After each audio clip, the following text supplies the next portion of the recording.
uang, Bu, untuk rumah sakit.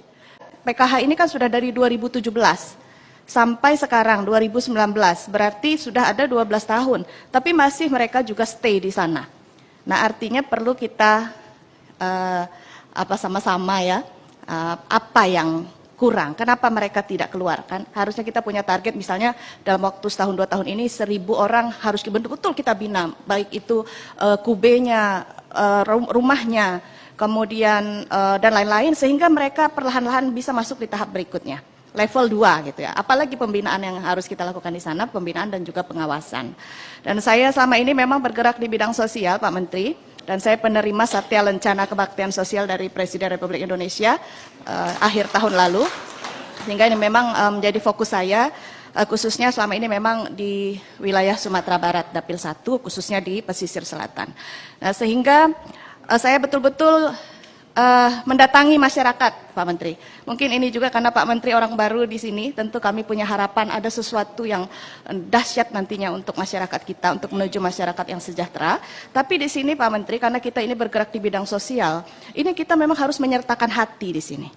Ya, banyak cara kita masing-masing bagaimana kita mengasah hati kita untuk peduli ya terhadap sesama. Tapi saya berharap Pak Menteri sebagai sahabat kami untuk datang langsung ke tempat orang itu. Bila perlu Pak Menteri, jangan kalah sama Ratna Listi, Pak. Bapak datang, nginap Pak semalam.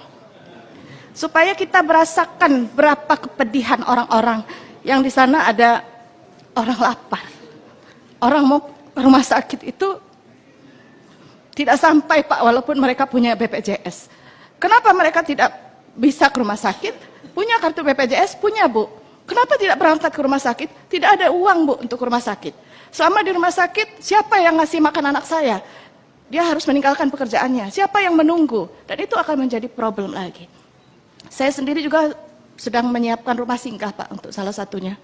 Membantu keluarga-keluarga miskin yang mereka harus bolak-balik periksa ke rumah sakit. Nah, sehingga ini untuk kita bersama ya, Pak ya.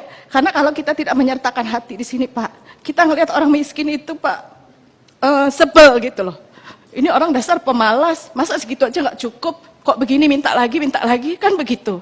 Tapi kalau ada hati kita di sana, Pak, baru ada rasa kasihan kita, ada rasa kasih sayang kita, baru kita bisa melakukan yang terbaik buat mereka. Kenapa saya sampaikan begini, Pak? Kalau saya di sana bilangnya ini 3B, Pak. Bantuan basa-basi. Kenapa bantuan basa-basi, Pak? Misalnya ini tentang gizi buruk atau stunting ya, Pak ya. Di tempat kami, Pak, saya tanya, ada gizi buruk di tempat kita? Ada, Bu. Ada bantuan? Ada, Bu. Nah, jadi Bapak nanti kalau ada laporan dari staf Bapak, ada Bu, ada Pak, tolong dicek. Bantuannya sampai mana? Apa yang sudah dilakukan, progresnya seperti apa? Karena, Pak, ini ya, gizi buruk di tempat kami, ini 4 tahun yang lalu saya mendampingi suami saya di sana, baru kami datang ke kampung kami, itu ada 11 orang yang tercatat ya, penderita gizi sangat buruk, 65 gizi buruk, 350 gizi kurang. Nah, saya juga baru tahu 4 tahun yang lalu ternyata ada istilah-istilah seperti itu. Dan kalau sekarang mungkin kita sebutnya stunting ya Pak ya. Tapi kenapa? Saya tanya, ada bantuan? Ada.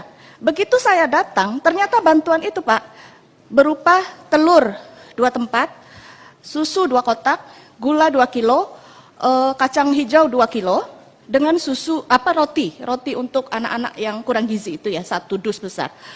Nah, saya tanya, ini ternyata itu hanya berlaku 3 bulan, Januari, Februari, Maret, April ke sana, wallahu alam. Dan apakah anak-anak itu dengan bantuan 3 bulan ini, dia selesai masalah kurang gizinya? Karena Pak, begitu kita datang ke rumah, ternyata itu kan cuma satu masalah yang kita lihat. Bahwa begitu kita datang ke rumah itu, rumahnya tidak layak huni Pak. Rumahnya tidak layak huni, orang tuanya pengangguran, rumahnya lantai tanah ditutup dengan tikar. Bisa dipersingkat Bu? Ya, kemudian bagaimana mungkin gizi yang dimasukkan tadi yang 3 bulan tadi, sementara dia cacingan gitu loh, karena dia tidurnya mungkin di ini. Jadi betul-betul kalau kita mau membantu itu, makanya kenapa saya bilang nih bantuan basa-basi harus menyeluruh.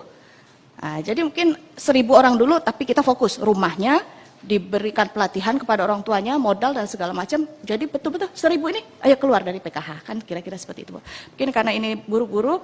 Kemudian juga untuk kuota ya Pak ya, kuota. Nah ini untuk orang-orang yang disabilitas atau orang cacat tetap, Pak. Di tempat kami itu tercatat ada 500-an orang. Tapi yang mendapatkan bantuan itu sekitar 68 orang. Artinya tanggung jawab yang harusnya memang ada pada pemerintah itu pakai kuota, Pak, 68. Kemudian panti, Pak. Nah, ini saya mau cross check juga kalau untuk panti ya. Karena katanya hanya 8 orang di panti itu yang mendapatkan bantuan sebesar 5.000 per sekali makan, yaitu 15.000 per hari. Sehingga kalau ada di tempat itu 40 anak, yang mendapat bantuan cuma 8 anak. Dan itu dikelola mereka untuk bisa makan bersama-sama, akhirnya mereka menjadi pengemis. Nah, seperti itu. Kemudian untuk BPJS ini memang bukan tempat Bapak ya, tapi kenyataannya orang-orang yang akhirnya susah untuk berobat itu adalah orang-orang yang ada di bawah Kementerian Sosial. Saya cuma, kalau ide saya Pak, harusnya kelas 3 itu tidak perlu pakai kartu-kartu Pak. Siapa yang mau masuk kelas 3 itu berobat harus dia dilayani dengan baik. Gitu. Kalau mau BPJS Pak, itu kelasnya pegawai Pak. Bagaimana mereka bisa membayar uang, apalagi sekarang naik ya, bulan, dan mereka harus membayar itu kan 1 kakak Pak. Bukan hanya yang sakit, belum tentu sakit kan, tapi dia harus membayar, misalnya ada anak 5, ada 5 anak dengan ini, sudah sekian ratus ribu, udah bisa dapat beras 2 karung gitu Pak. Nah, jadi itu mungkin Pak, mungkin ini sebagai referensi karena memang waktunya tidak akan cukup untuk dibicarakan di sini. Dengan senang hati saya juga akan berdiskusi ya Pak kalau memang diperlukan Pak, karena ini adalah real di lapangan dan ini bisa menjadi referensi untuk Bapak bisa bekerja hebat nantinya untuk Indonesia maju. Terima kasih. Wassalamualaikum warahmatullahi wabarakatuh.